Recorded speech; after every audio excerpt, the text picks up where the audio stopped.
बहिणींच्या प्रत्येक अर्जांची पुन्हा छाननी होणार. या महिलांचे 1500 रुपये बंद होणार. लाडकी बहीण योजनेत आता महिलांच्या अर्जांची पुन्हा तपासणी होणार असल्याचे सांगितले जात आहे.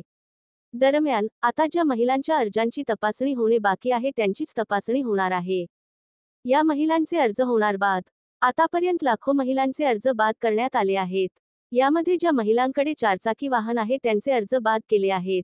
ज्या महिला महाराष्ट्राच्या रहिवासी नाही तरीही बोगस कागदपत्रे तयार करून लाभ घेतला त्यांचेही अर्ज बाद करण्यात आले आहेत. 9 लाखांपेक्षा जास्त महिलांचे अर्ज बाद करण्यात आले आहेत. आता हा आकडा अजूनही वाढण्याची शक्यता आहे. 50 लाख महिलांचे अर्ज बाद होण्याची शक्यता वर्तवली जात आहे. सरकारचा मोठा निर्णय. लाडकी बहीण योजनेत निकषांमध्ये न बसणाऱ्या महिलांनी लाभ घेतला असेल तर त्यांचे अर्ज बाद केले जाणार आहेत. त्यांना यापुढे कधीही 1500 रुपये मिळणार नाही. काही महिलांना मागच्या 2 महिन्यांपासून पैसे दिले जात नाहीत. या महिलांचे अर्ज आधीच बाद केले आहेत. त्यामुळे त्यांच्या खात्यात पैसे येणे बंद झाले आहे. यापुढे ज्या महिलांचे अर्जांची अजूनही तपासणी बाकी आहे त्यांची तपासणी लवकरच होईल. त्यातून निकषात न बसणाऱ्या महिलांना पैसे मिळणार नाहीत. अशाच नवनवीन माहितीसाठी चॅनेलला सबस्क्राईब करा. धन्यवाद.